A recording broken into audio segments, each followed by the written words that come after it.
What? What? Don't act like you don't know. That's right. Thundernutz. Finally finished. And look at this paint. I mean, hey, yo, what? Who? Yo, check it out. What's that? That's me in the paint. Imagine that. I mean, check this out, man.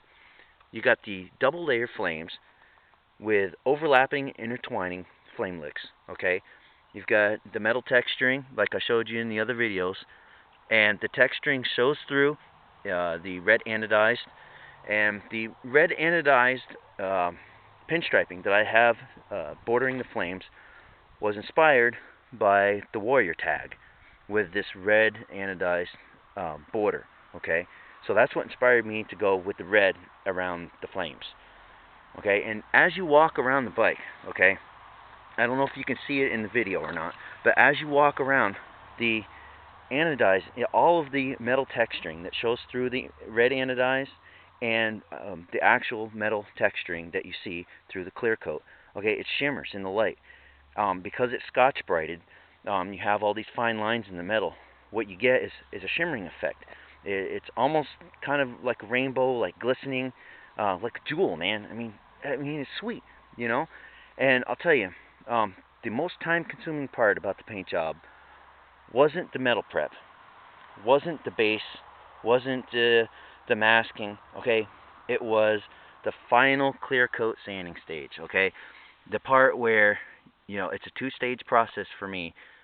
Sanding. I start with 800 grit, and then I move on to 1500 grit, and then rubbing compound, and then swirl remover, and polish, and then a wax. Okay, it takes forever. Every tin has to be done, and I did them by hand. I didn't use buffing wheel because the parts are, they're pretty small, so I didn't want to burn the edges.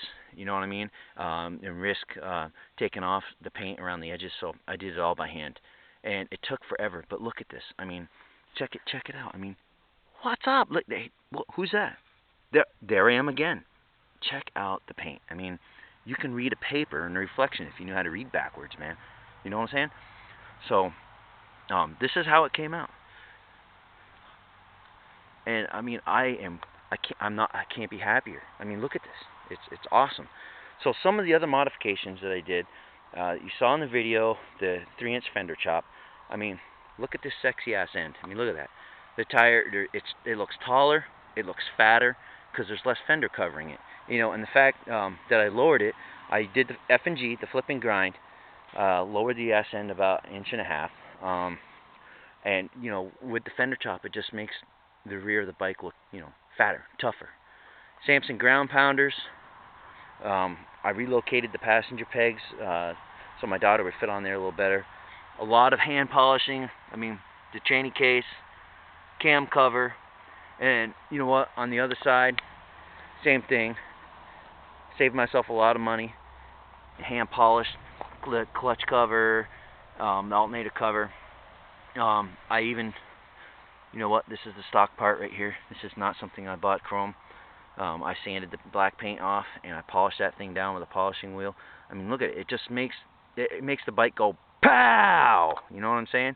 It's awesome, and it's a lot cheaper than buying all the chrome, over the internet or through bike shops. And you save yourself a lot of money doing it that way. So I think my favorite modification though is still this naked pulley conversion, man. I mean, it's just so sweet going down the road. You can see the belt turning and the thing is spinning, and I mean, I love the way it came out, man. And you know what? It's a one of a kind, just like the rest of this bike. You know what? I mean, this isn't the best bike. It doesn't have the most modifications, but it is one of a kind. There's no other bike like it anywhere.